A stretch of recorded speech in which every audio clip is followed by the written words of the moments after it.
You want me to change my name? I asked, disbelief and anger rising in my chest. For what? A job? A family? A lie? Richard looked at me with a cold, calculating gaze. It's not just a job, Luna. It's an opportunity, and it's not just a name. It's an image.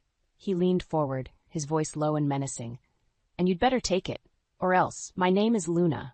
A name as unique and mysterious as the celestial body it's named after. Growing up, it felt like a crown of individuality, setting me apart in a sea of conventional names. It wasn't just a collection of letters for me. It was a symbol of my parents' creativity and a testament to my uniqueness.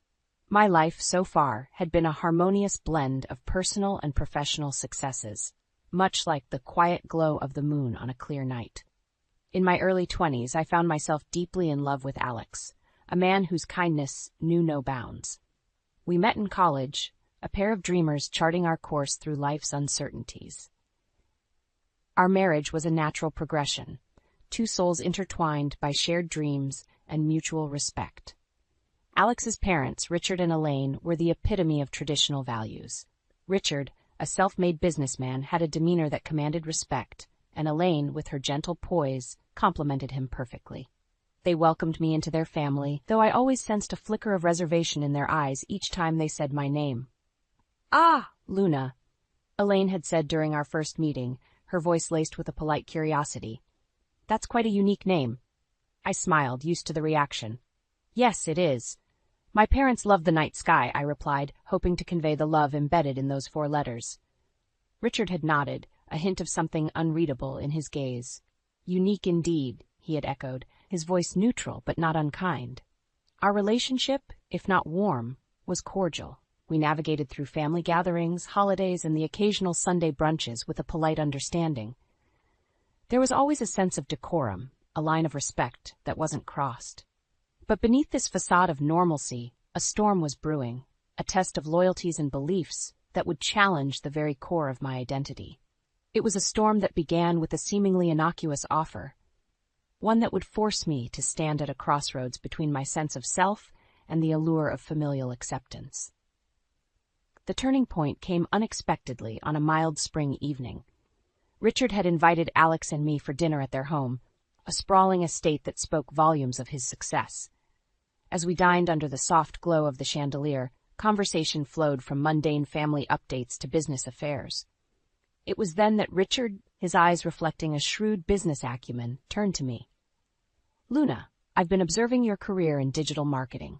You have a remarkable talent, and I believe you could bring a fresh perspective to our company," he said, his voice a mix of admiration and calculated interest. I was taken aback. Joining Richard's company, a pillar of the community known for its conservative approach, had never crossed my mind. "Thank you, Richard. That's quite an offer," I replied, trying to mask my surprise. "Yes, it is," he continued, leaning forward. "I'm serious about this, Luna. Your innovative ideas could be just what we need to modernize our brand."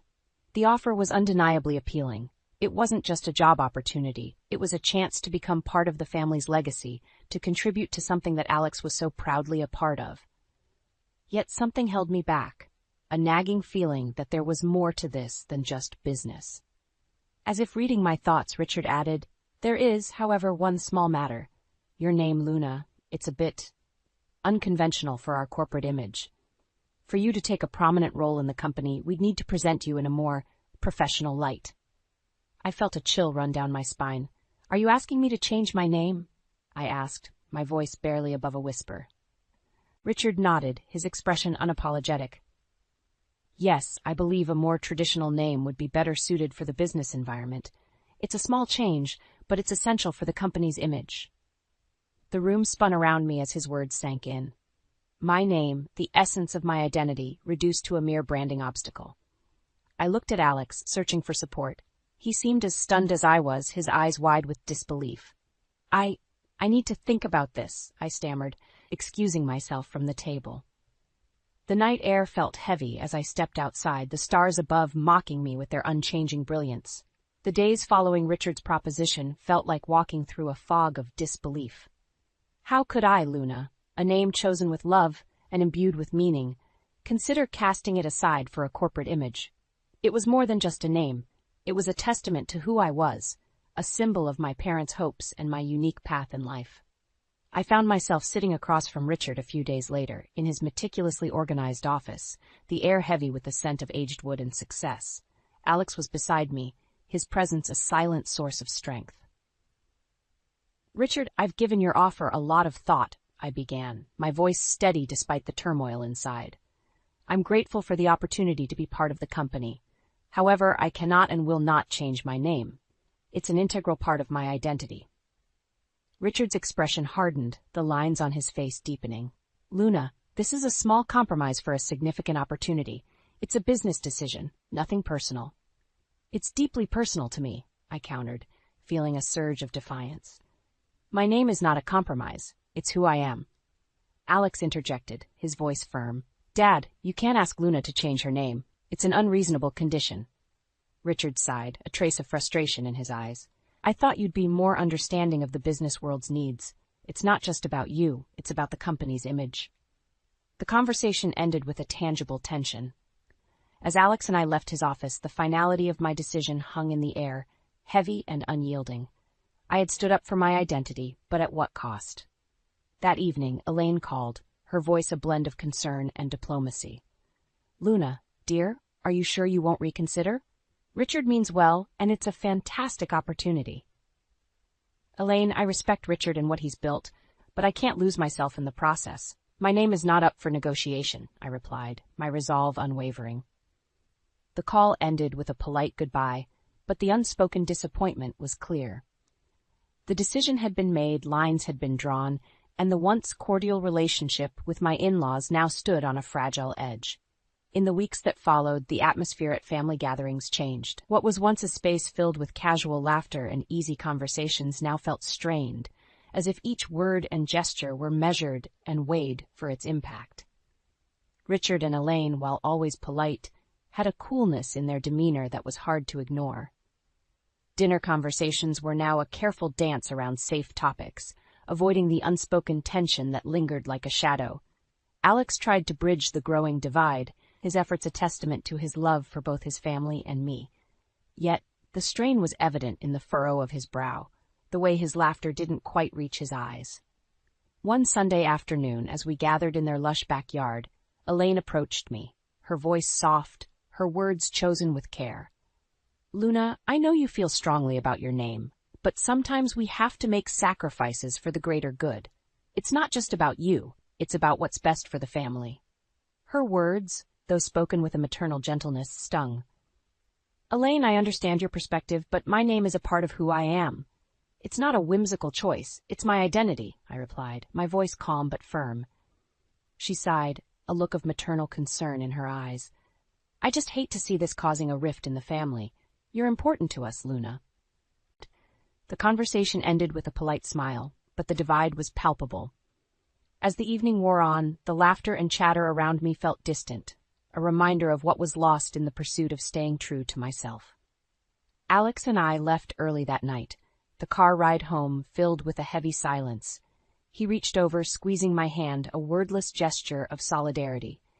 It was in that quiet moment, under the soft glow of the streetlights, that I realized the true cost of my decision.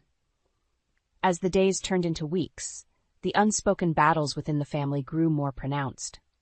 Richard and Elaine's demeanor towards me was cordial, yet there was a perceptible distance, a barrier built not of words but of unmet expectations and unspoken disapproval.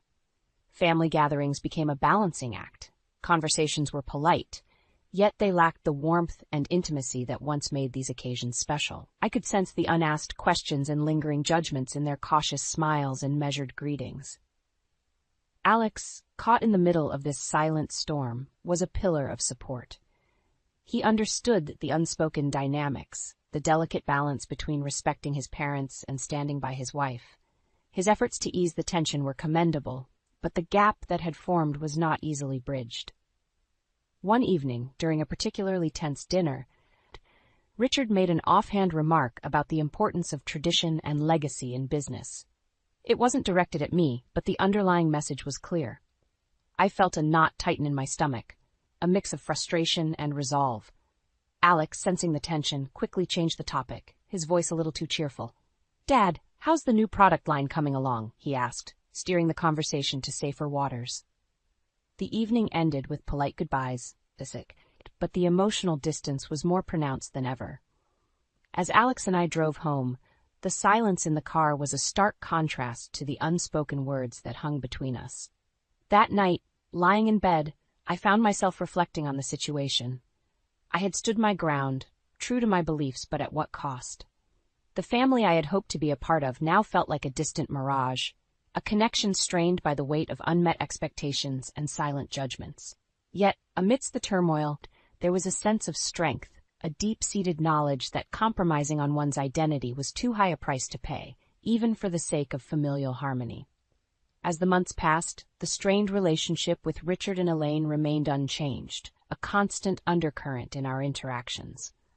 However, life has a way of bringing unexpected twists. It was during an unremarkable Tuesday morning when I received a call from Alex.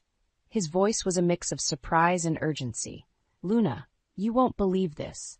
Dad's company is facing a major PR crisis. Something about their latest advertising campaign being out of touch with today's values."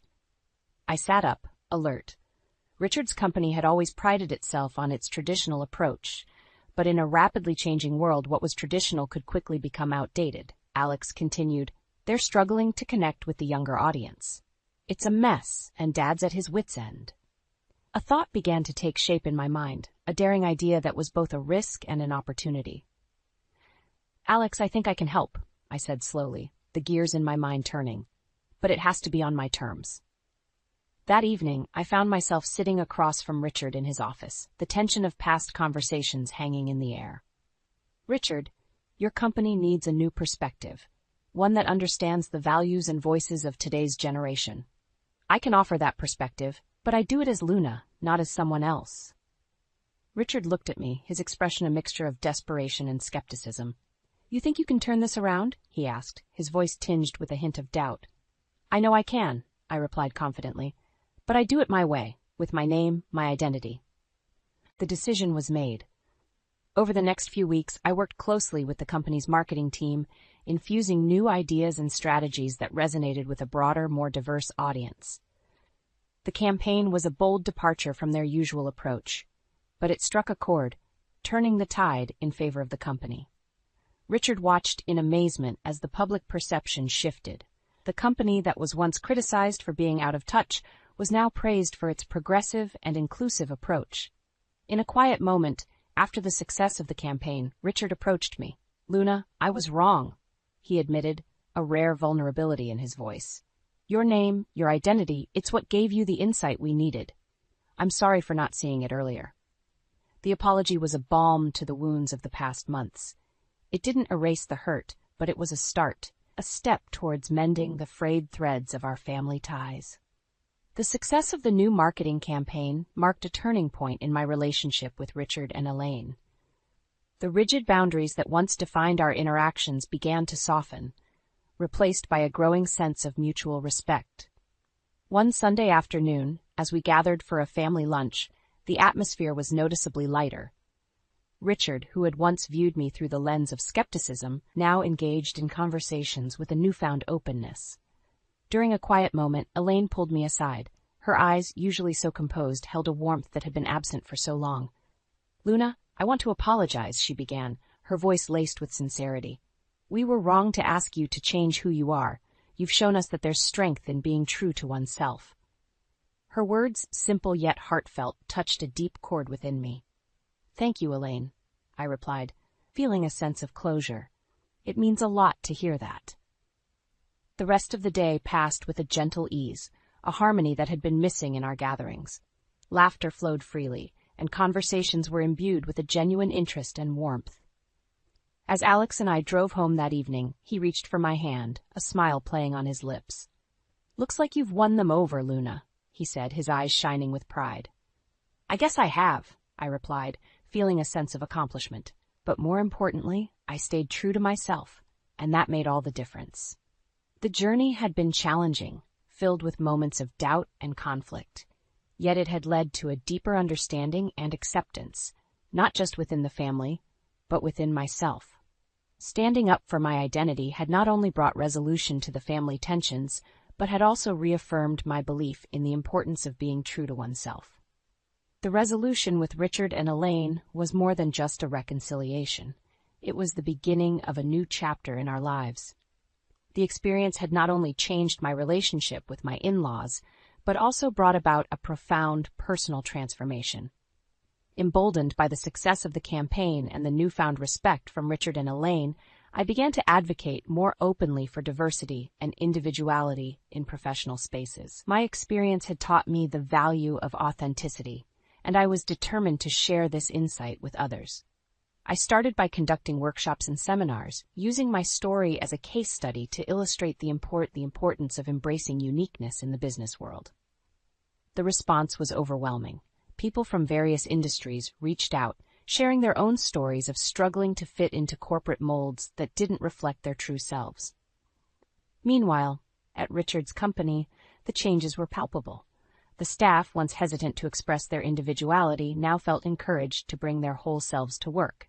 The office became a vibrant tapestry of diverse personalities and ideas, each contributing to a richer, more inclusive culture. Alex and I, through these changes, grew closer than ever. He was my steadfast partner, always encouraging, always believing in the value of what I stood for. Our love, which had weathered the storm of family tensions, emerged stronger, rooted in mutual respect and understanding. As I sat at my desk one evening, reflecting on the journey, I realized how much I had grown. The challenges had not only strengthened my resolve, but had also opened up new paths, opportunities to make a difference in ways I had never imagined. The phone rang, snapping me out of my reverie. It was Elaine, inviting us over for dinner. Her voice, once a source of polite formality, now carried a genuine warmth. I smiled, accepting the invitation. Hanging up, I looked out the window at the night sky, the stars twinkling like distant beacons of hope. My name, Luna, once a point of contention, was now a symbol of my journey, a journey of standing up for who I am and inspiring others to do the same. In the quiet of the night, I realized that this was just the beginning. There were more stories to tell, more barriers to break, and more paths to forge. And I, Luna, was ready for whatever lay ahead.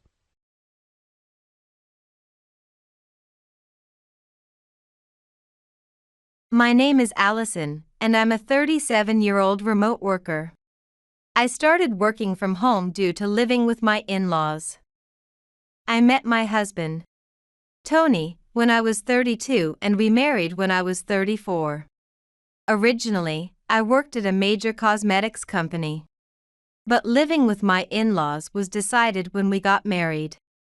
When we started living together, my mother-in-law told me, "It's only natural for a woman to stay home, prepare meals, heat the bath, and wait for her husband to return. It's absurd for you to work and come home later than your husband. If you can't do that, we'll have to divorce." If I had known my mother-in-law was so old-fashioned, I might have reconsidered marrying. However, divorce was not an option. So I secretly continued to work from home. I couldn't quit my job, and I wanted to save money for emergencies. Avoiding my mother-in-law finding out about my work has been challenging. But I'm managing. However, what breaks my heart even more is the severe mistreatment from her. Before we married, there was no harassment or unpleasant behavior. So I thought we could get along fairly well. Once we started living together, it was nothing like I had imagined. Since moving in, I have been doing all the household chores, while my mother-in-law lazes around every day. Yet, she nitpicks everything I do. The next day after moving in, I started preparing meals. "What is this? You call this soup? This can't be called soup. And the stew is too bland, and the mixed vegetables are bad. Your cooking skills are disastrous," she would say. I was shocked since I lived alone before and cooked decently. My father-in-law ate quietly, but seeing this, my husband Tony intervened. "Mom, calm down. It's not that it's too bland or bad. It's just different from your cooking. She can learn your taste over time. Besides, it's rude to speak ill of the food Allison made for us." Hearing this, my mother-in-law sulked. "Tony, you're taking Allison's side over mine." I'm disappointed. I don't intend to teach Allison how to cook at all. If you want my approval, go to a cooking school and learn by yourself." And she returned to her room during the meal. Tony tried to reassure me, "It's okay, let's just leave her be for a while. I think she's just confused. She asked us to live with her. But she doesn't know how to interact. I'll talk to her later so you don't have to worry." I decided to trust my husband and leave it to him. However, about a month after starting to live with my in-laws, my relationship with my mother-in-law remained strained. It seemed she held a grudge against Tony for scolding her about the cooking. It's all Allison's fault that I got scolded by Tony. He told me not to say horrible things afterwards. Why should I be scolded when it's Allison who made the terrible food? Even my husband thought it was Allison's fault. It's so frustrating. You will take responsibility for this. Accused of being unreasonable. The harassment escalated from there. I thought about consulting Tony again, but he was involved in a big project. And I didn't want to stress him unnecessarily. So even as the harassment escalated, I kept silent about it to Tony. Being criticized for my cooking became a daily occurrence. However, I wasn't confident, so I took my mother-in-law's words seriously and tried to use them as a learning opportunity. But to her, it seemed like I was being defiant. "I made the seasoning a bit stronger today, just as you mentioned yesterday. Would you mind tasting it?" I asked. She glared coldly and said, "Are you saying I nitpicked your cooking again? You're truly a rotten daughter-in-law." I didn't say a single thing like that. I'm not saying you nitpicked. I'm just trying to adjust it to your taste as you suggested. I tried to smooth things over, but she continued to accuse me. "See, you're blaming me after all. You changed the seasoning because I mentioned it, right? That's the same as blaming me. That's why I said you're rotten. You won't admit your own faults. I'm ashamed to tell the others that you're Tony's wife." No matter what I said, it seemed useless, so I apologized to my mother-in-law, admitting I was wrong. Then she gloated. "See, I knew you were at fault. By apologizing, you've admitted your wrongdoing. If you had done this from the beginning, you would still be honest and cute. Don't even think about defying me from now on." Although it was frustrating, I thought it was fine if that resolved the situation smoothly. Another day, she ordered me to tend to the garden. As I was pulling weeds, she commented, "Are you doing it properly, Allison?" "Oh no, there are still so many weeds left." "Where are you looking?" "Look, this place is still not clean at all." "Ah, I thought I'd pull out the small weeds after removing the larger ones. So I haven't done it yet." "I'll do it after I take a break," I responded. My mother-in-law sighed. "What? Are you saying that I misunderstood and got angry for no reason?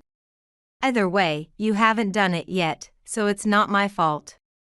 Also, don't talk about taking breaks. It's not even midsummer, you don't need a break. Come on, get back to it right now." I felt like rebelling. But I held back and resumed the work. On another day, I received unreasonable complaints about cleaning. I was cleaning the windows the way my grandmother taught me, using folded old newspapers dipped in water, which makes them shine.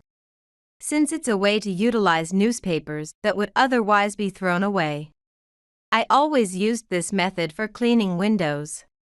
However, seeing this, my mother-in-law mocked me. "Cleaning windows with newspaper? What era are you from? I never do such a thing, she said. What if it scratches the windows? I didn't respond but simply apologized. Then, my mother-in-law sighed again. Are you incapable of anything but apologizing? Don't you have a will of your own? So I expressed my opinion as she had demanded. Many people worry that cleaning with newspaper might scratch the windows, I explained. But I use the folded crease of the paper, so it doesn't scratch. Besides, it cleans better than using a regular towel.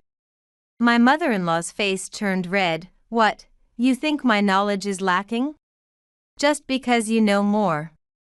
Don't get too pleased with yourself, she shouted and stormed off somewhere. Whether I rebelled or expressed my will as told, I was scolded. If anyone knows what the right thing to do in such cases is, I would like them to tell me. After continuously being scolded for unreasonable things and beginning to feel mentally exhausted, I heard something from my husband. My brother is currently on a business trip, but he's going to have a wedding when he returns, he said. It's scheduled for the month after next. But how much should we give for the wedding gift? I'm not very good at this sort of thing, he confessed, so I decided to take care of the wedding gift. However, I never thought he would marry. He was so focused on work that he used to declare he didn't need a girlfriend. My husband said as he enjoyed his evening drink and talked about his brother, Jason. He was dedicated to his job and used to be transferred a lot.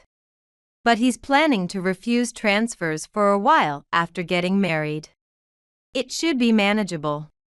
Apparently, his fiancée understands that he's often transferred.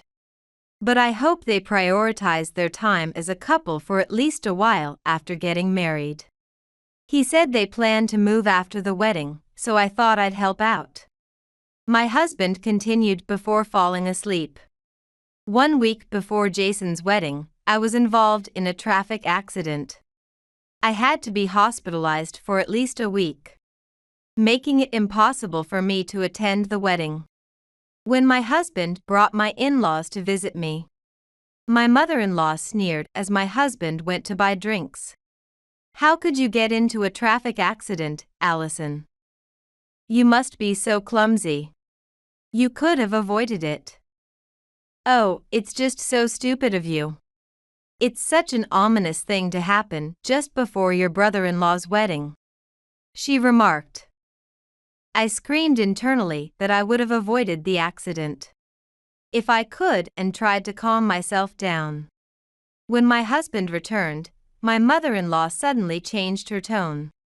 Allison, are you really okay? Seeing you in such pain hurts my heart. If I could, I'd take your place to ease my mind. It's tough, but just try to get better soon. If there's anything I can do, just let me know. I want to help as much as I can. So don't hesitate to rely on me, she said, pretending to be a good mother-in-law. It was so obvious it almost made me laugh, but the pain was too much to bear. Even though my husband visited me daily and my mother-in-law occasionally, her visits felt more like she just couldn't wait to make sarcastic remarks. Are you still lying down? It's been 3 days, you should be healed by now. Stop acting like a victim and pretending to be injured. Because of your accident, Tony has to visit the hospital every day, which means he has less time for me. Even at home, he keeps saying he's worried and wants to check on you. Give me back my dear son, she said. Eventually, I felt it was time to cut ties with my mother-in-law, and decided to discuss this with my husband. When he came to visit, I told him everything. I've been harassed by your mother for a long time. I refrained from consulting you because you were busy with an important project. Even after the accident, she calls it a visit but keeps making sarcastic remarks. I've managed so far, but I can't endure it anymore. I want to cut ties with your mother, I said, and my husband agreed with me. Before I could tell my mother-in-law that I wanted to cut ties, something happened. My injury worsened, and my hospital stay was extended, making it impossible for me to attend the wedding. On the day of the wedding, as I was thinking about the bride and groom, my mother-in-law called. "What are you thinking, not attending your brother-in-law's wedding? How heartless can you be? I don't know what you're up to, but come here right now." I explained that I couldn't come because I had already informed her that my hospitalization was extended. Furious, she snapped, "You must be healed by now. You're definitely pretending to be sick. You don't want to attend the wedding, so you're using sickness as an excuse. I won't be fooled by you. I don't need such a terrible daughter-in-law anymore. Leave our family immediately," and hung up. I actually felt relieved as I had been wanting to cut ties with her. This way, I didn't have to explain why. That night, I told my husband what his mother had said and asked him to pack our things. When I was discharged, we moved out of my in-laws' house and stayed at a hotel until we found a new place. My mother-in-law didn't expect her son to leave too and looked very frustrated. Thanks to a friend, we quickly found a new home and started a new life together. After a while, my mother-in-law called. "Ah, Allison, it's been a while. Are you doing well? I called today because I wanted to apologize. I deeply regret the terrible things I've said. I really regret driving you away. So, let's get along well from now on, shall we?" But I felt no anger because I knew why she was contacting me. "I heard you gave a generous wedding gift to Jason. Was it $5,000? It's amazing that you could give such a large amount. But hearing about it, I really reevaluated my opinion of you. So feel free to come back anytime. I used to be the head of a company. But now I work from home and trust my skilled team to handle things. I had enough savings, and I had given $5,000 as an apology for not attending the wedding and for moving expenses." Knowing this, my mother-in-law must have contacted me because she realized I had money. I firmly told her, "I have no intention of getting involved with you anymore. And I know that you contacted me because of the money," and hung up the phone. After that, she contacted me several times asking to borrow money. But I blocked her calls and made sure she couldn't reach me. Finally, I returned to work and managed to focus on my job again. My husband and I are enjoying life together, without any problems.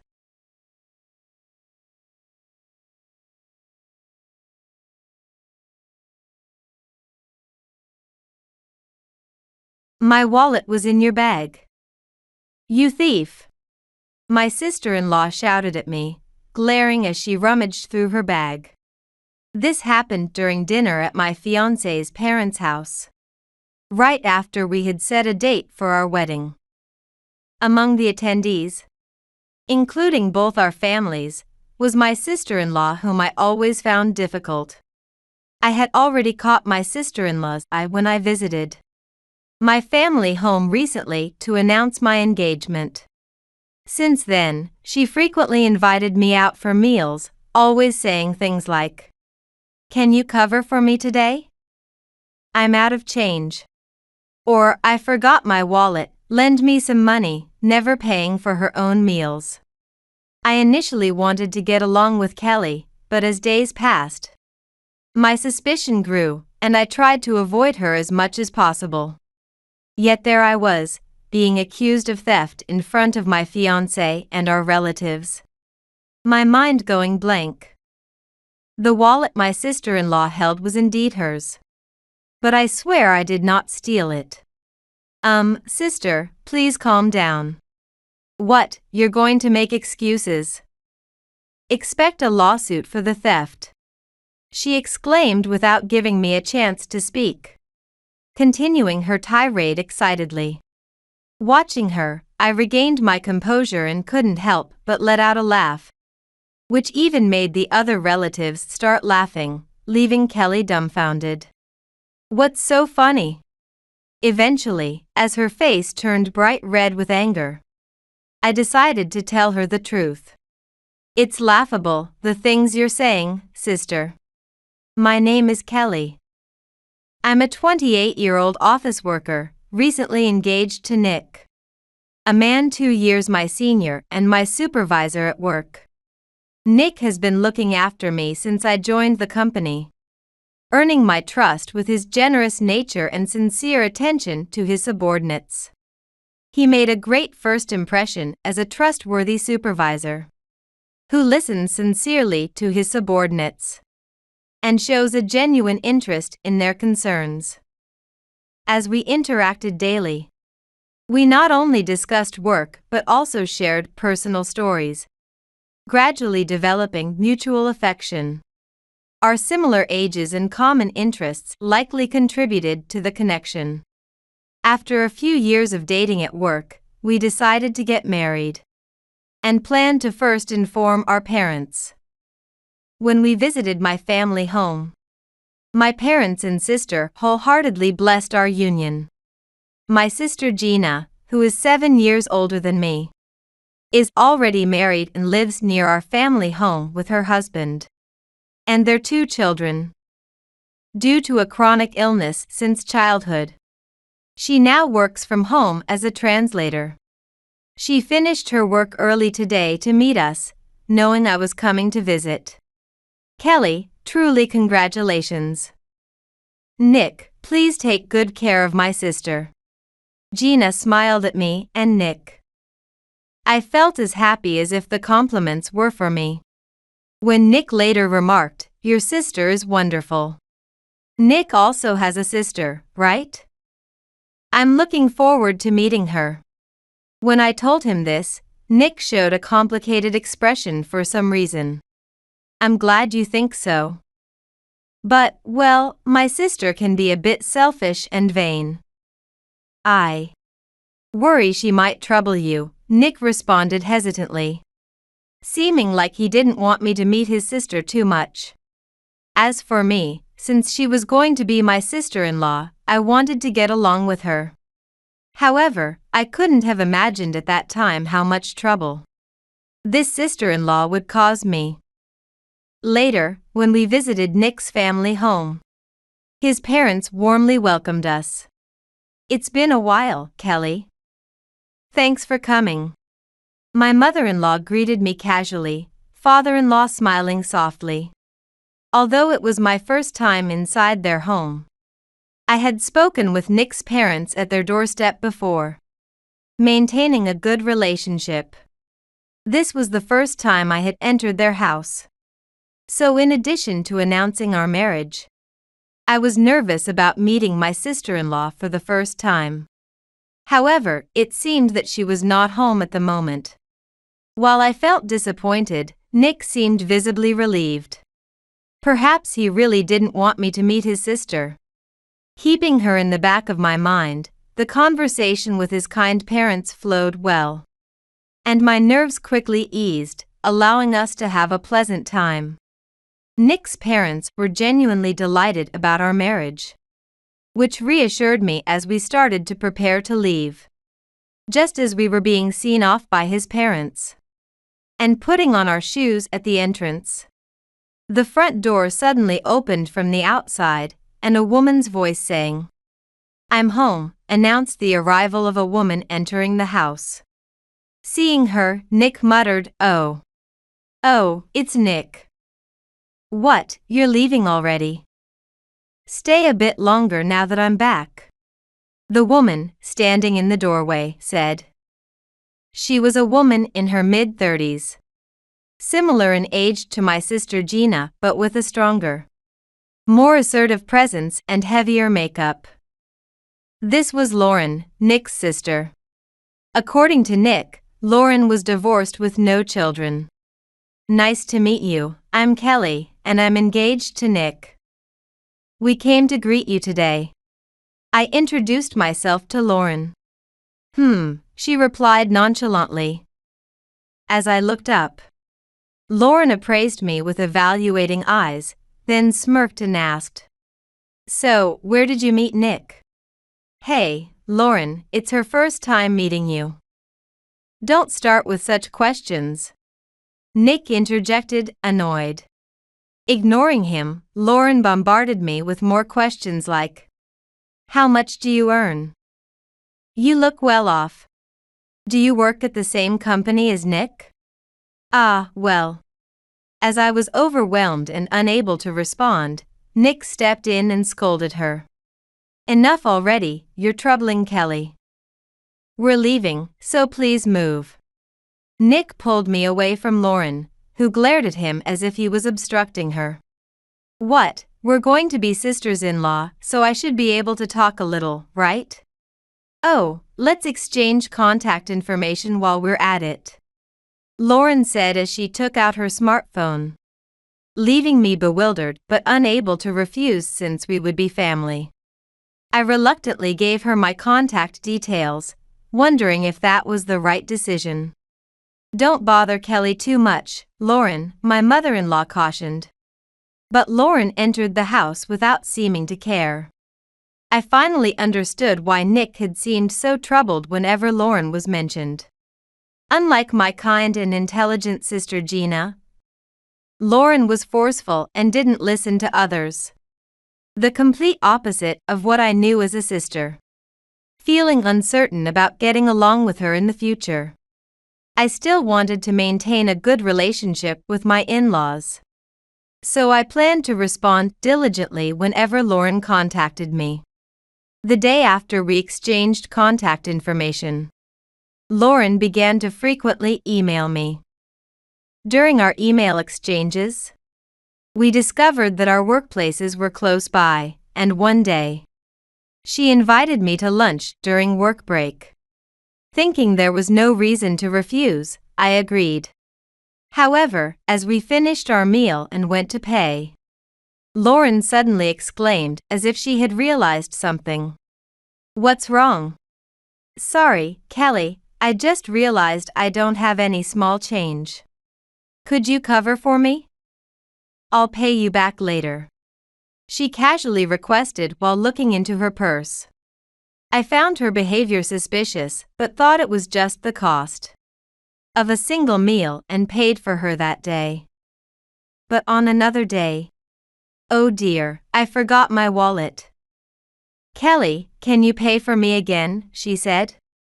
Lauren began to frequently invite me to lunch, always finding reasons to have me pay for her meal. When I asked for repayment later, "The cost of lunch isn't much, is it? Let's not sweat the small stuff," she would dismiss it, refusing to take it seriously. Although the cost of one lunch wasn't much, her frequent invitations were increasingly burdening me financially. Months passed, and not once did Lauren return the money I had covered. My distrust towards her grew daily, and I realized it was best to avoid her. Now, I decline her lunch invitations with various excuses, and keep my email responses to a necessary minimum.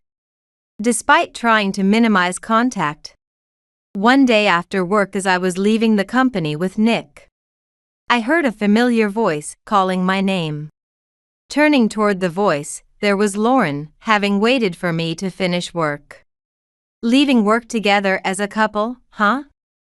Must be nice," she said sarcastically, causing Nick to frown. "What do you want, sis?" With a smile, Lauren said, "Actually, I have dinner plans with friends tonight. But I'm a bit short on cash. Kelly, could you lend me some?" Her actions, as if she had gotten used to asking for money, really upset me. I must decline.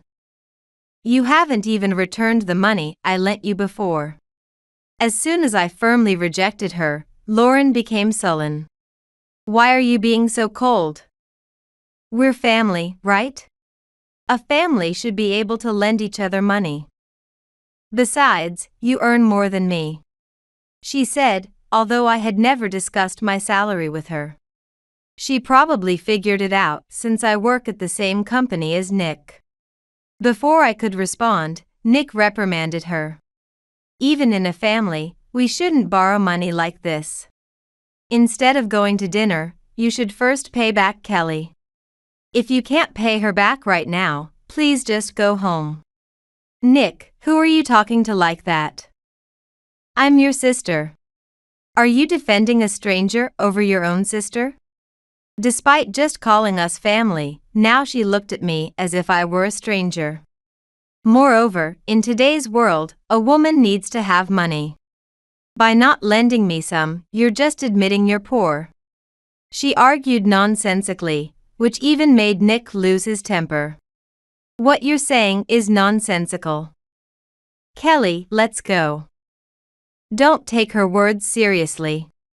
Without wanting to engage further, we pretended not to know her and left the scene.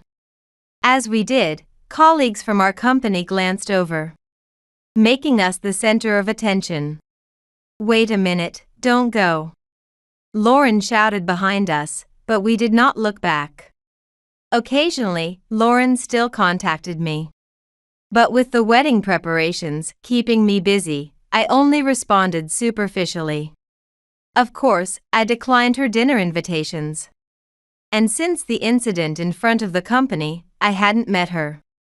As the wedding day approached, a family dinner was organized at Nick's parents' home. Upon arriving, both our parents and my sister also arrived. Although Lauren was present and greeted everyone, she surprisingly said nothing to me, which felt eerie amidst the festive mood. The dinner ended in a cheerful atmosphere, everyone chatting happily. Then, returning from the restroom, Lauren suddenly started screaming. My wallet! It's gone! Where is it? She claimed her wallet, which should have been in her bag, was missing. Calm down, isn't it just left in your room, suggested my mother-in-law. Though Lauren wasn't listening. I definitely put it in my bag. Oh, I see, you must have stolen it, she accused me, grabbing my nearby bag to search it. To her surprise, she pulled out a wallet, the same wallet I had seen several times before, belonging to Lauren. See? Just as I said, my wallet was in your bag. Triumphantly, she confronted me. You stole it while I was in the restroom, didn't you? Acting all innocent but such a terrible person. I oppose you marrying my brother.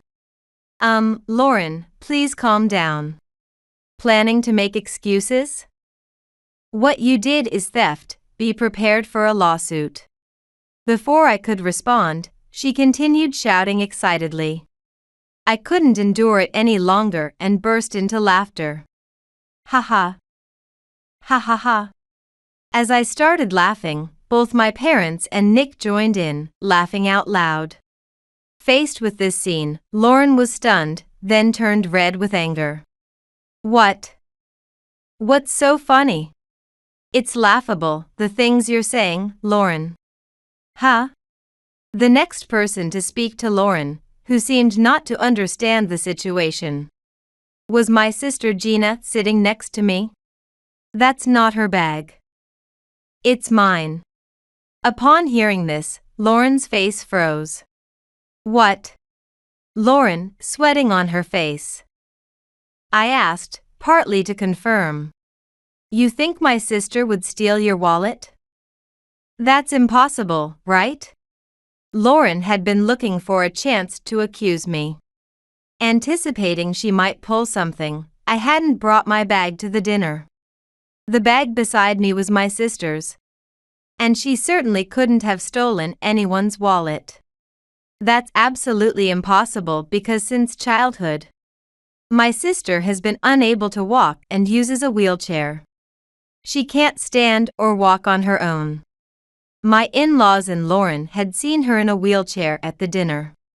Since the dinner party began, Gina hadn't moved from her seat and had been chatting amiably with my parents and in-laws. It's likely that Lauren herself placed the wallet in Gina's bag. The question is when she managed to do it without us noticing. Lauren, you came over to greet us and our parents before the meal, didn't you? At that time, I recall you were sitting in such a way that you were almost hiding my bag behind you. I felt something off about your behavior then. Didn't you put the wallet in at that moment? Gina's calm response helped clarify my suspicions. Lauren, unable to answer immediately, looked flustered. Her eyes darting around, her behavior practically confirmed it. Cornered with no escape, Lauren groaned, Gina continued in a calm tone. I heard about your personality from my sister. It's shocking that someone close to my age would go to such lengths to harass someone. Please don't hurt my dear sister anymore. Hearing this, I finally realized that Gina was angry. Gina has always been gentle. But when she is angry, she speaks in a quiet, admonishing tone, which is quite intimidating. Lauren, unable to talk her way out of the lecture, was then scolded by my in-laws. Lauren, what are you doing? Calling Kelly a thief, that's beyond shameful. It's disgraceful. We've treated you and Nick equally. Where did we go wrong?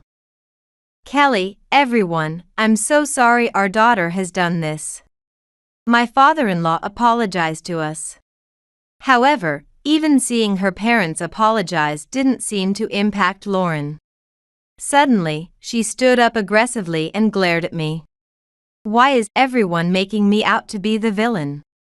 I've been opposed to your marriage with Nick from the start. I hoped you'd embarrass yourself today and break up. But you've ruined even that, she ranted, infuriating everyone with her audacity. But knowing Lauren's true feelings, Nick was furious. Don't be ridiculous, he shouted, making Lauren flinch. If I had just stayed quiet, you were really trying to ruin our relationship. I can't hold back anymore, I'm going to say everything now. What? Wait, what are you going to say? Lauren attempted to stop him in a panic, but Nick, having reached his limit, could not be stopped. He revealed all of her past misdeeds, including how she had made me cover lunch expenses without ever paying me back, and how she had ambushed us in front of our company to beg for money. Moreover, Nick said that Lauren had been trying to break us up by secretly feeding him baseless bad things about me. No one would believe such words. Kelly has been working hard since she joined the company, and her kind and sincere nature is something I know best. Even if she's family, there are things you shouldn't say. Nick didn't specify what exactly Lauren had told him, but his anger suggested it was quite severe. That's what happened. When I expressed surprise upon hearing this for the first time, Nick looked frustrated. Sorry. I didn't want to worry you with unnecessary concerns, so I kept quiet. No matter what my sister says, I believe in you, Kelly. Hearing his serious words, I felt tears welling up. I wiped the tears from my eyes and turned back to Lauren. Lauren, I've decided to stand by Nick no matter what. Please start letting go of your brother, I said. Lauren, possibly embarrassed, blushed and snapped, shut up. You'll remember this, before storming out of the house. After the storm passed, I sighed in relief. No matter what harassment Lauren might plan in the future, I'm not afraid. This incident deepened my love for Nick. I vowed to trust him and walk together in the future. A few days later, the money for the lunches I had covered for Lauren was returned to me through my in-laws. Apparently, they had pressed Lauren to prepare the money she owed me. Later, we received a call from Lauren's ex-husband at the in-laws' house. The reason for their divorce was Lauren's spending habits. She had even dipped into their living expenses. Consequently, her ex-husband had demanded compensation from her, which she had claimed to have paid, but in reality, a significant amount was still outstanding. It turned out she had been delinquent in her repayments, which her ex-husband revealed in his call. Learning this, my in-laws had enough and disowned her. It was also revealed that she had a history of stealing money from home. Apparently, Lauren had not only the compensation to pay but also debts, from buying luxury goods and from visits to nightclubs.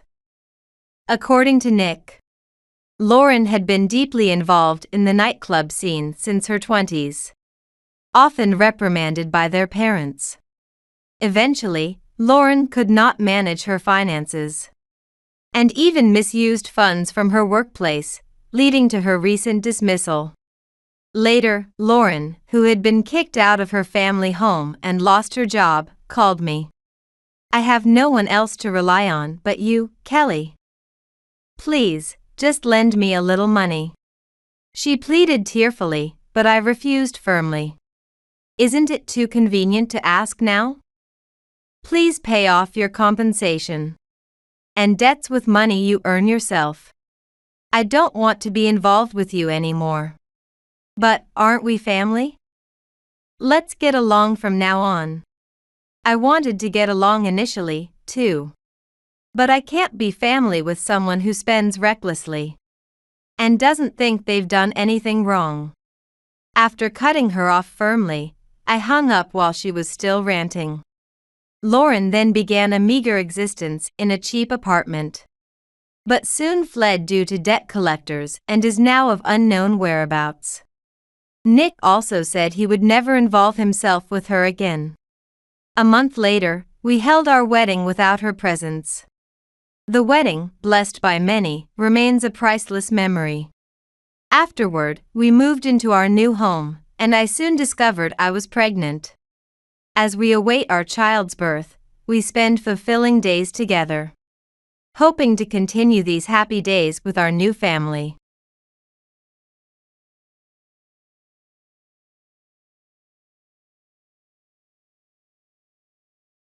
My name is Erica Smith.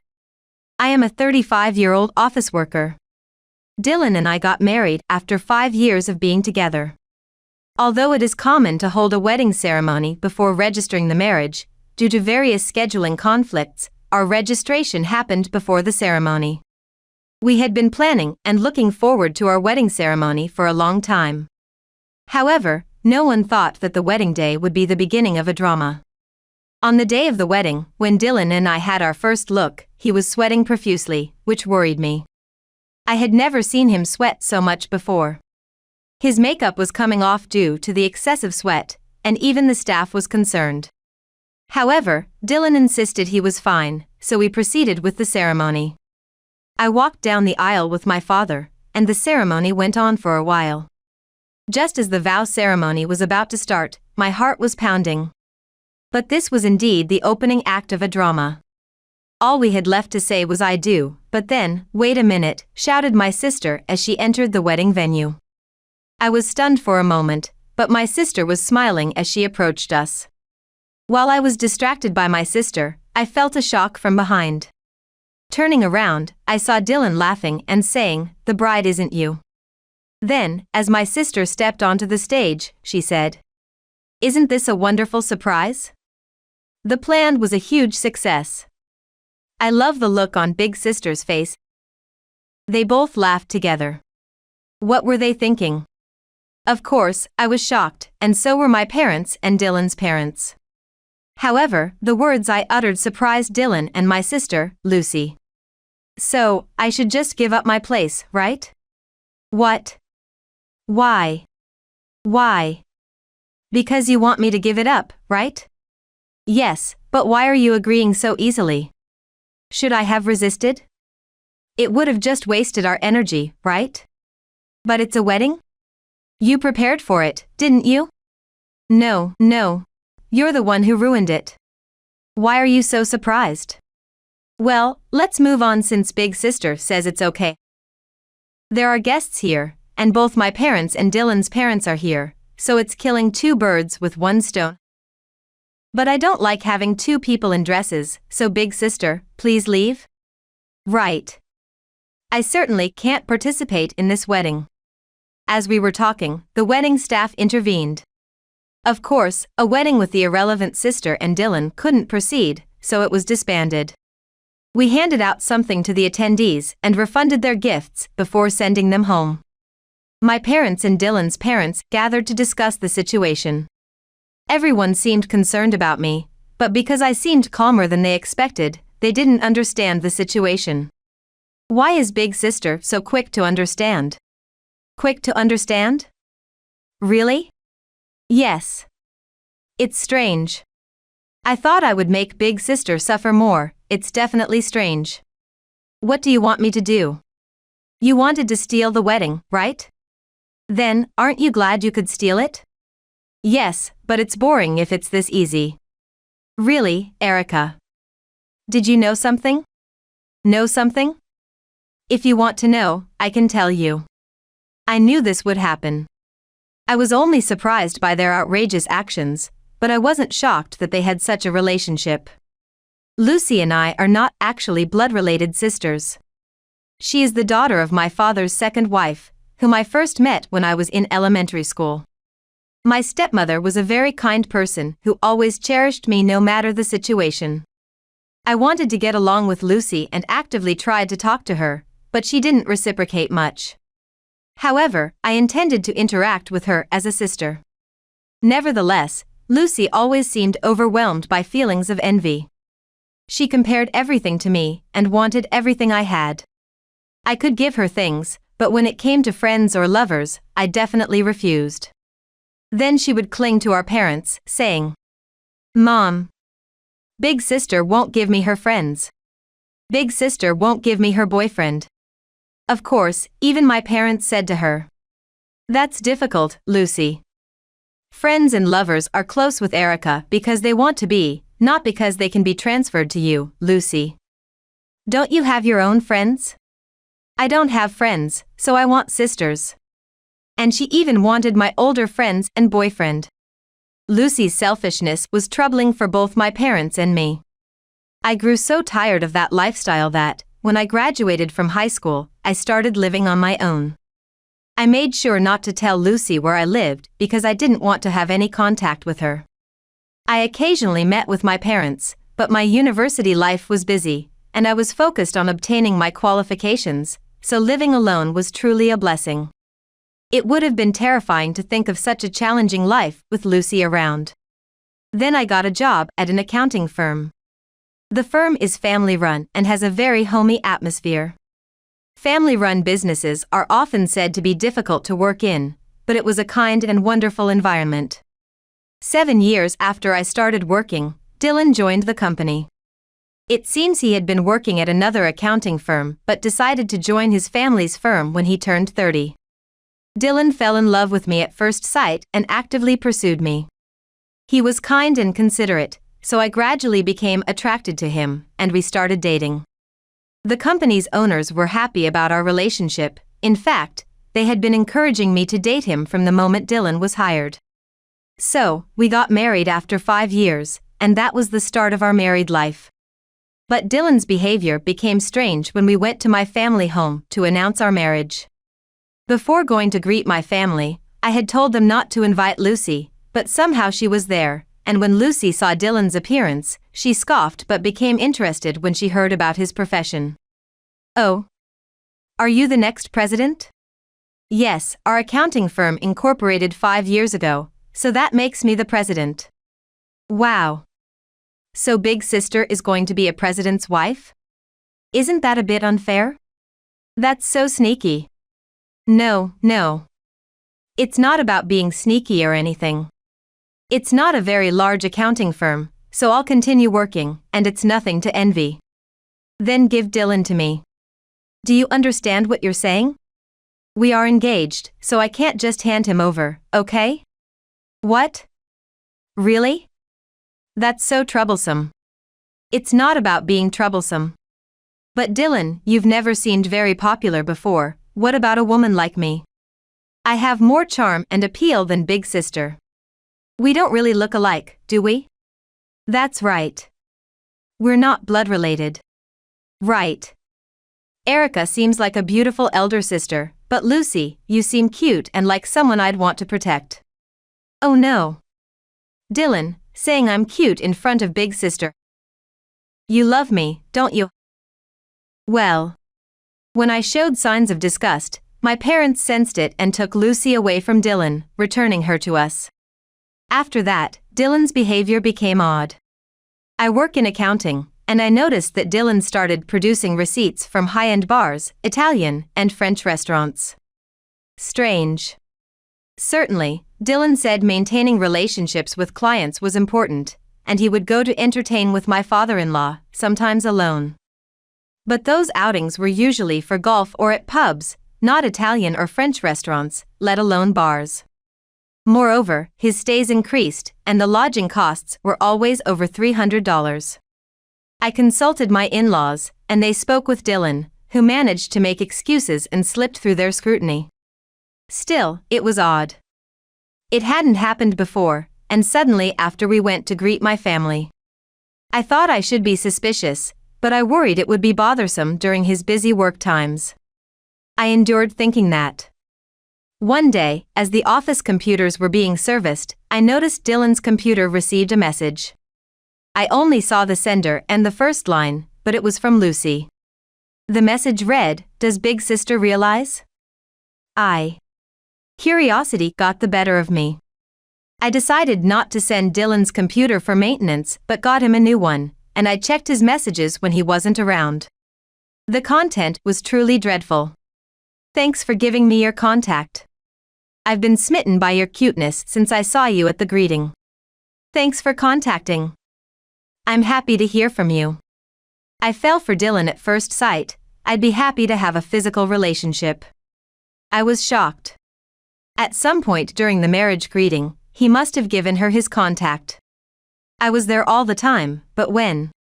Though I couldn't pinpoint the exact moment, it was clear they were involved. As I read the messages, I saw unbearable lovey-dovey emails and photos they sent each other, which were quite disgusting. However, Lucy was telling outrageous lies. Big Sister has been harassing me since she remarried. She stole my lovers and lied to my friends to cut off my relationships. She also speaks ill of me to our parents. I was told I couldn't marry until Big Sister did. So when Dylan said he was marrying me, I thought I could finally find someone, but it turned out to be Dylan. For the first time, I wanted to steal something from Big Sister. What is she talking about? Lucy was blaming me for everything she had done herself. But Dylan believed her, saying, "I want to marry Lucy." I never thought Erica was such a person. But seeing how well she gets along with my parents, I can believe it. Let's get back at her. First, let's meet at the hotel today and talk. Just talk? Of course, we'll have to have a physical discussion. But after that, let's discuss in bed. A plan to push her into the abyss. Seeing this, they planned to ruin me. I felt nauseated from reading too much of Dylan and Lucy's messages. Yet, despite talking about such things, Dylan still sought physical relations with me. I hadn't realized until I saw those messages, but the night he was with Lucy, he was also with me. Truly disgusting.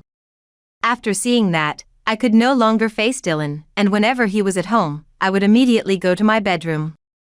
Of course, he reported this to Lucy. That old hag is avoiding me. I can see the wedding preparations are going smoothly on the app. How about Lucy appears at the vow part of the ceremony and steals the spotlight? We talked at the hotel about locking her in a closet before the wedding, but that's not realistic. Indeed. And that plan would be dramatic, right? They were excited about it. So I decided to take revenge too. That's why I wasn't surprised by them at the wedding. I was just shocked by their indecent behavior. My parents said Lucy couldn't attend the wedding because she had a cold, her throat hurt so much she couldn't speak, and she might have an infectious disease. Well, I knew that too because it was all in the messages. So I knew she wouldn't be there. And then the moment of the vows came, and Lucy appeared. And now here we are. I'll give you what you want. I'll take it without you saying, but what's the point? Knowing that, it's just boring. As we were talking, my father-in-law erupted in anger. What is the meaning of this? Who is this woman ruining the wedding? At that, Lucy started speaking through tears. I am Erica's sister, Lucy. Actually, my sister is a terrible person, planning to take over the accounting firm. So I told Dylan, and our love ignited. Dylan also said that I am cuter, and that his parents love me more than they do such a despicable person. That's why it ended up like this. That's right. Dad, Mom. Erica is a liar and a horrible person. That's right. I am the horrible one, am I? Could you please look at the paper I distributed earlier? As I said that, I showed everyone the paper I had given out. It contained evidence of their affair and a letter from a lawyer regarding compensation. The evidence included all their message exchanges and embarrassing photos which shocked them both. What? What is this? Why do you have this? I borrowed it from Dylan's computer. Did I ever do anything like what this message to Lucy suggests? Hey, Mom. Dad. When I asked this, they said, no. If anything, it was always Lucy who was saying I want that too and taking lovers away from Erica. So, this is all a lie. Taking over the accounting firm? You both know that's impossible, right? Yes. We trust Erica enough that even if she took over, it would be fine. What is that supposed to mean? Erica, I am really sorry. As everyone began to side with me. Why is it always Big Sister? Big Sister has everything I don't, it's not fair. Friends too. Boyfriends too. Everyone just loves Big Sister. I'm cuter. That's not fair. It's wrong. And why does Mom always side with her? She's my mom, right? Why would she side with a sister who's not even related by blood? Why was I attracted to such a woman? She's just a woman who's been making trouble for Erica. Dylan, you just got carried away, didn't you? You have little experience with love, so you were thrilled to be flirted with by a pretty girl like Lucy, but I'm disappointed. Lucy has always been with many men, she knows how to handle them. Huh? That's not true. I was always. That doesn't make any sense, does it? As we were talking, someone in charge of the venue came and said, what a problem you've caused in such a festive place. We will charge you for the inconvenience and all the costs of the ceremony. And we were driven out. Of course, that person came to my dressing room and told me they understood I was not at fault, which was reassuring. They even offered me the cake that was supposed to be served for dessert. It might have been a gesture of consolation, but I genuinely enjoyed the deliciousness of that cake because I knew everything in advance. There was no shock at all. Feeling refreshed, I left the venue where my parents were waiting for me. Maybe because I had been tense up until then, I started crying. I kept telling myself I wasn't shocked, but it seems a deep wound had formed in my heart. My parents took me home where I rested a bit, and eventually, I felt calm and returned to my usual confident self. Then, I received a message from my husband and shortly after from my sister as well. Both messages were similar, saying, you got us in trouble with our parents. Pay us compensation. And it's your fault our family relations are messed up. We will claim compensation. They really are alike. I was disgusted. Later, my in-laws contacted me and told me I could take a week off from work, which I gratefully accepted. I thanked them and took a week off work, put away my smartphone, and went on an overseas trip. When I returned and turned on my smartphone, there were a monstrous number of messages from Dylan. I ignored them and visited my in-laws first. I'm really sorry about this time. Dylan has been fired, so we'd like you to continue working as before. They told me, and I decided to keep working for a while. After speaking with my in-laws, I considered replying to Dylan. As soon as I sent a message, he called within 2 seconds. Why haven't you been reachable? I had something I wanted to tell you. What? My talk is only about compensation. You don't need to worry about that. Huh? What do you mean? We're not getting divorced. What? I don't understand. We are getting divorced. I don't know what authority you think you have to say otherwise, but we are getting divorced. Why? I got fired. How can the next president get fired? Besides, Dad, even though the office itself is small, has power, and he seems to be advising people not to hire me, I can't even get interviews. That's unbearable, isn't it? Dating Lucy meant I could splurge with receipts I made, but now that it's just my money, I'll be bankrupt in 2 months. I barely have any savings left. What am I supposed to do? I can't even pay the compensation. And on top of that, Lucy is pregnant. Now she just lounges around, not working.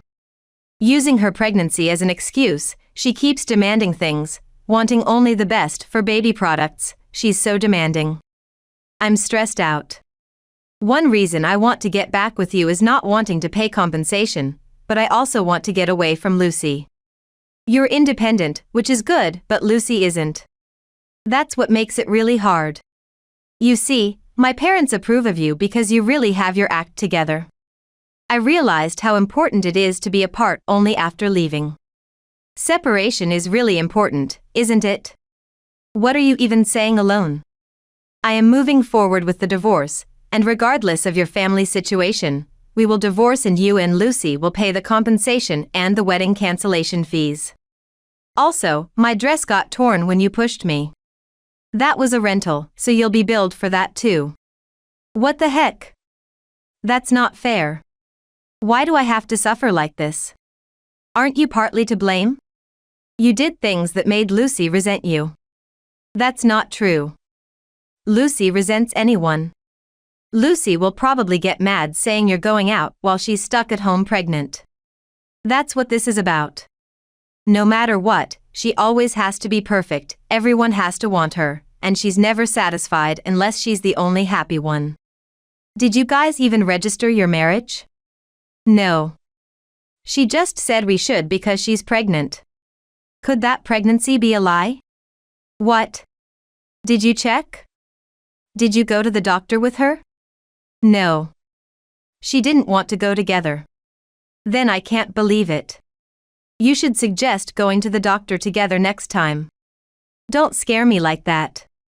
Anyway, make sure to take care of the compensation and the venue fees. With that, I hung up the phone. And 3 days later, Lucy called. Big sister, you said something unnecessary to Dylan, didn't you? I didn't say anything. You said I'm not pregnant. Was that true? Yes. I had to lie about that much or he wouldn't register our marriage because he has no intention of marrying me. That's really not okay, is it? But I had to do that or I couldn't get him. Why are you so fixated on Dylan?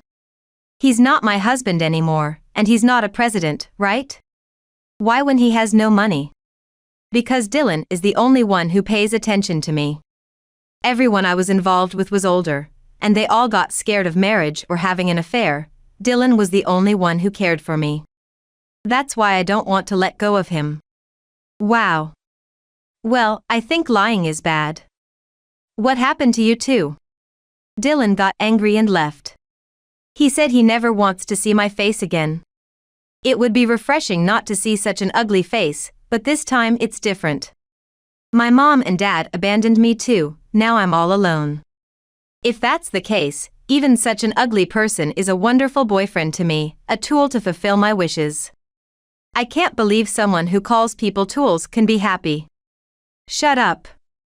Big sister, you're always like this. Always wielding your correct arguments. People can't live in such correctness. I know that, but you can't live a crooked life without consequences. The world isn't that easy. You, not only for compensation, but who was that in the dress at the wedding? Don't you know? Isn't it your second dress? No. I didn't change into a white dress. I chose a blue dress. You were the one in white. It turns out the dress was actually someone's personal property, not a rental, and now there's a major issue because it's considered stolen. Moreover, the wedding had to be cancelled because there was no dress, and now the person responsible is being billed for the cancellation fee. What? The perpetrator? Yes, it's a crime. You might even be arrested soon. Arrested? That's ridiculous. And it's no longer in my possession, so I can't be considered the criminal. What do you mean it's not with you? Because I had no money, I had to sell it. It sold for quite a bit, so now all I have is cash, not the dress. Ah, you really did it this time. You're going to be caught by the police. I always knew you were foolish, but this is just. I'm at a loss for words. What do you mean? Why?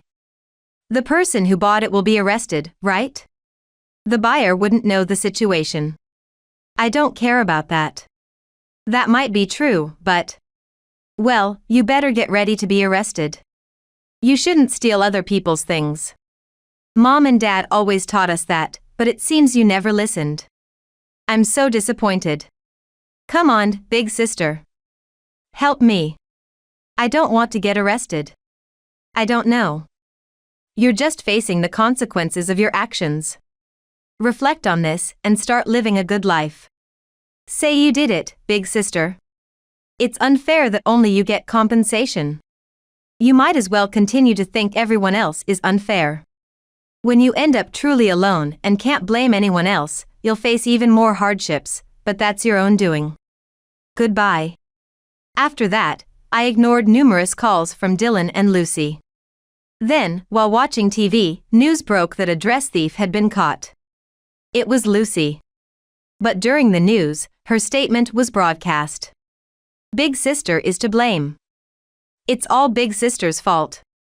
Although other names were not mentioned, there were comments that must have been about Dylan, still blaming others. I was astonished that she was still blaming others. Lucy, with no money, would be in police custody for a while. Dylan tried to come to my parents' house and even stormed into the accounting firm run by my in-laws, attempting to mend our relationship, but everyone rejected him. No one was willing to accept him. Despite Dylan repeatedly asking for a chance to talk, it was clear he just didn't want to pay the compensation, so I never agreed to meet. I left my in-laws' accounting firm and am now working as an accountant at a company in a different region. My in-laws had always wanted me to keep working with them, but working with the family of the man I divorced was too much, and frankly, I hated the idea of Dylan showing up.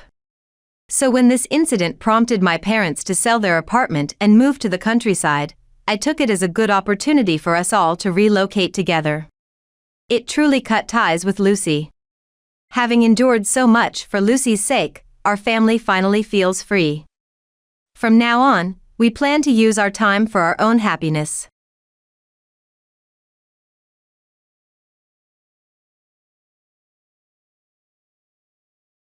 The inheritance is all mine.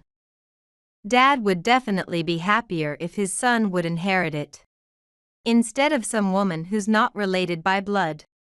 You're not my sister anymore, I'm cutting ties with you, my brother said with a sneering smile. Indeed, to our father. I was not related by blood as I was my mother's child from a previous relationship. Still, he loved me as his own daughter, which made him very special to me. I felt angry that my brother wanted to monopolize everything our father left. But I was relieved by his words about cutting ties. Fine by me. In return, once you inherit, don't ever contact me again. Like I'd ever do that. Don't expect any money from me later, not even a penny. I am Kelly, a 29-year-old civil servant. My brother Steve is 22 and just graduated from university this year. He often brags about his company being more famous and successful than the rural city office where I work. Must be Dad's genes, right? I've got the blood of a dad who worked for a major corporation. Yeah, very impressive. Steve often brings up the matter of inheriting our father's traits. Although we share the same mother, we have different fathers. Steve is the child of our current father and mother, while I am the child of my mother and her ex-husband. Although I'm technically a stepchild, Dad never despised me for it and cared for me deeply.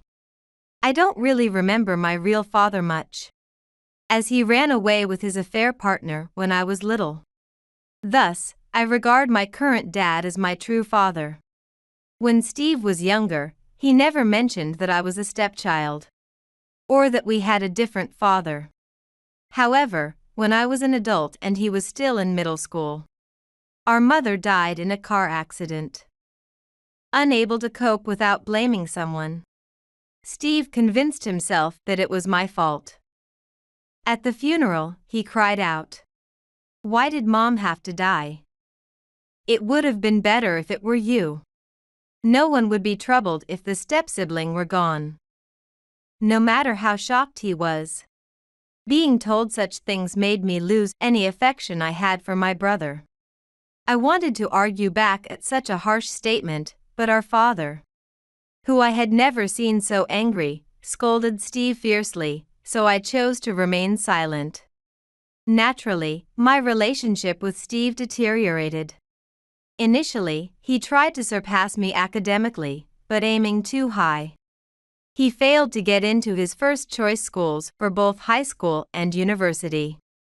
He couldn't out-earn me either, as I was a full-time employee. And he was just a student part-time worker. There were plenty of other fields like sports or arts where he could have competed. But fearing failure, he stopped taking any challenges. As blood relation was an undeniable fact, he thought he could dominate by poking at that without any need for effort. Eventually, Steve just kept mocking me for being a stepchild, and not the real child of our father.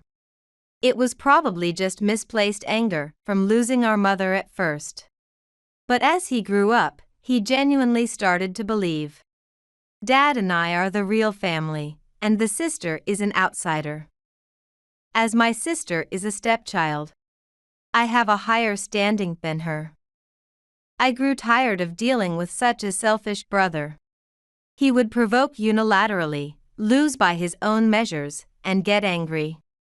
I got so exhausted dealing with him that I started to dismiss him carelessly. When Steve chose to commute to university from home, I moved out to live alone in an apartment. When I would come back home, I made sure to coordinate with Dad to visit when Steve wasn't around. 4 years later, Steve graduated from university and managed to get a job at a fairly renowned local company. I had prepared a tie as a graduation gift. Of course, I got a job at a much better and more famous company than the city office where you work as a civil servant.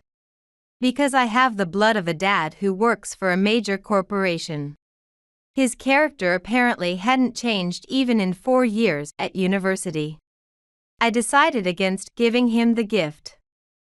I continued to live alone and commute to work, while he lived with our father, and faced the rough waves of society as a new working adult. That lifestyle didn't last even a year before Dad suddenly fell ill. There were no signs when we talked on the phone the night before. He passed away so suddenly that I didn't even have time to say goodbye. At the funeral, I served as the chief mourner. And thanks to Dad's prior arrangements about what was needed and which procedures to follow, everything except the inheritance was smoothly handled. The problem was the inheritance. The only living inheritors were Steve and me. I had a feeling that discussing it would inevitably lead to conflict. I found some documents about the inheritance in Dad's room, but I knew they wouldn't be followed exactly. Steve arrived over 30 minutes late for our meeting without apologizing, and immediately said something outrageous. The inheritance? I'm the real child, so I'll take it all. You, as a stepchild, or just an outsider?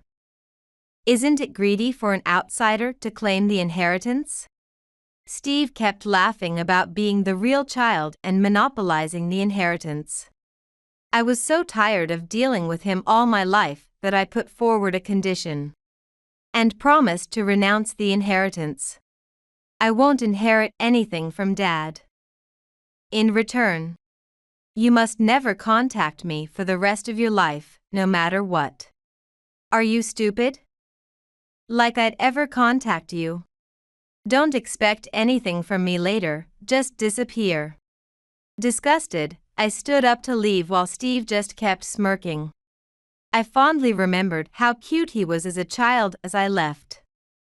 The next day, I went to a law office to proceed with the legal aspects of the renunciation of inheritance. Kelly, you said you don't have any inheritance rights as you are a stepchild of your father. Actually, Dad formally adopted me, so I do have rights to inherit his property. But I don't want anything anymore. I'll renounce the inheritance. The lawyer's acknowledgement came as I interrupted him. Although I hadn't mentioned it to Steve, Dad had officially adopted me after marrying my mother.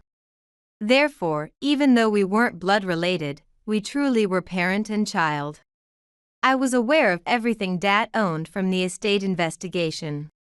Yet, I wanted to be free from the complications of being called a stepchild or a legitimate child, so I had chosen to give up everything. A month later, the lawyer informed me that the family court had accepted my renunciation of the inheritance. Reluctantly, I contacted Steve. Hello? My renunciation of the inheritance is complete. You know, from the estate investigation Dad had. Steve cut me off, shouting. Shut up. I get it that you've renounced the inheritance. Stop acting like a real sister and don't ever contact me again. He hung up and I sighed deeply. Knowing that Steve would eventually come crying made me feel even worse. 3 months passed, and then I started receiving numerous calls and emails from Steve. Reluctantly, I answered the phone, hearing his exhausted voice. You know what? I need to borrow some money. Dad had debts, and I can't keep up with the repayments. I used Dad's savings too, but it's not enough. What? Sure, Dad had some loans to repay, but if you used all his savings for it, it shouldn't have been this bad. When I responded that way, Steve yelled back.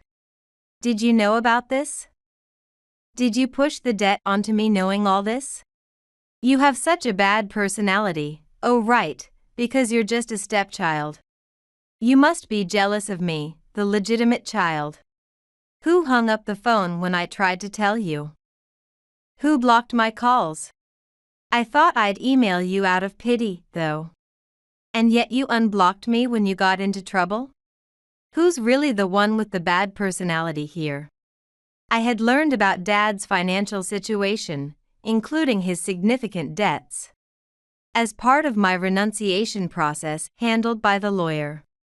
I had tried to inform Steve, but he had cut off all communication, so I left it at that. As expected, he ended up coming to me in tears. Sure, Dad worked for a big company. But can you imagine how hard it was to send you to high school and college? There were educational insurance and Mom's life insurance. But things like the house and car had to be paid with loans. I'm not your sister, right? You should talk to the mortgage lender or the lawyer instead of me, an outsider.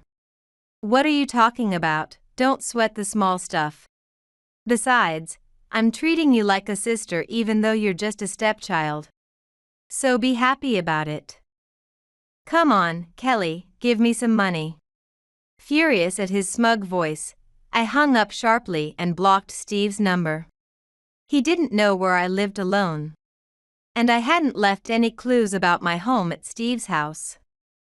Just to be safe, I even got a new cell phone, thinking that would stop his calls, but I was wrong. Kelly, please, I need money. Otherwise, I can't survive. Steve started showing up at the city office where I work. Unlike when he acted arrogantly towards me, he now appeared genuinely distressed, visiting me repeatedly. He only came during lunch breaks, which seemed to indicate he was sneaking out from his job. On days he didn't visit, he would still call multiple times, disrupting my work. I explained the situation to my boss, and they moved me to an administrative position. But then he began staying past closing hours, refusing to leave until he saw me. After work, I caught him waiting for me and dragged him to the parking lot. Stop it already. Don't cause trouble at my workplace. I told you to consult the loan institutions and the lawyer. He finally stopped pretending to be polite and looked down at me with arms crossed, anger in his voice. I already consulted them, okay? The insurance from the group credit life policy means I don't have to pay for the house anymore. The car's left with about $5,000. So I negotiated to reduce the monthly repayment and keep using it. Then you're not really struggling to live. Dad only had those 2 loans. What are you begging for money for? His anger softened suddenly, and he looked around nervously. When I pressed him further, he reluctantly began to speak. Actually, Dad had quite a bit of savings. So I spent it on various things and went over budget. I borrowed money from a friend, but now I can't pay it back. That guy's going around saying I scammed him, so now I can't borrow from anyone else. If I can't borrow from friends, I'll have to go to predatory lenders. Then I'll have to repay with borrowed money, and I can't make ends meet.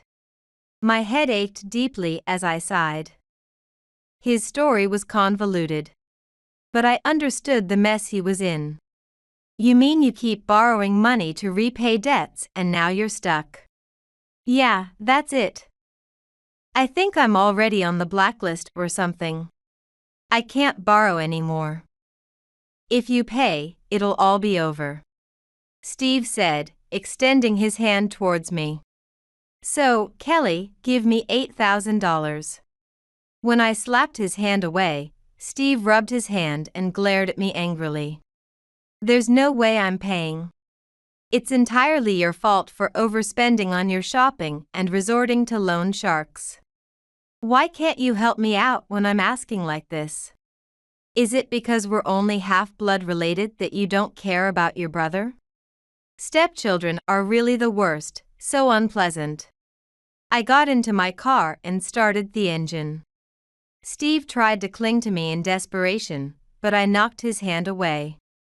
You promised not to contact me for the rest of your life in exchange for monopolizing the inheritance. You break promises, beg for money. And on top of that, you're rude and foolish. I don't have a single penny for you. If you come again, I'll call the police. Steve repeatedly called out to me, Kelly, but I ignored him. I stepped on the accelerator, leaving him in the parking lot, and drove away. After that, Steve continued to come to the city hall, lingering until closing time and bothering people from various departments with his calls in the morning and evening. Thanks to this, he became one of the top problematic individuals at the city hall. As long as I was there, he was a nuisance. Since he didn't shout or cause a scene at the counter, it was difficult to report him. So it was quicker for me to disappear. Do you want Kelly? She's no longer at this city hall.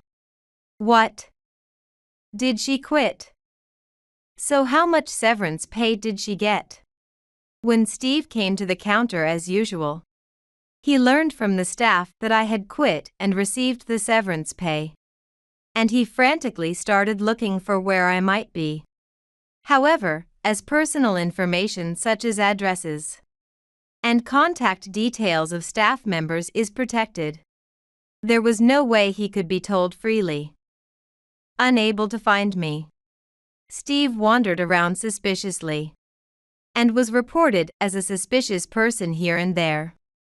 Subsequently, he was unable to gather the money by the repayment deadline and is now repaying little by little each month with considerable late fees added. I heard this from a kid whom Steve had defaulted on. It seems that he is ultimately facing wage garnishment as he couldn't keep up with repayments to other companies. Now, he is forced to live modestly. A far cry from the arrogant brother who used to strut around. As for me, I didn't actually quit the city hall. The city where I work was formed by merging several towns, so the old town hall still functions as a branch office. I explained the situation to the personnel department and was transferred to a branch in the mountains until things settled down. Initially, I planned to return to my former department once my brother's issue was resolved, but now I find the work in this branch more fulfilling. The mountain area has fewer residents and is always short-staffed. Being closer to the residents here, I feel I am more helpful to them. When I say I have no family left, everyone treats me kindly. The sadness of losing both my father and mother never fully disappears. But at least I am relieved to be free from the complications of being labeled a legitimate child or a stepchild.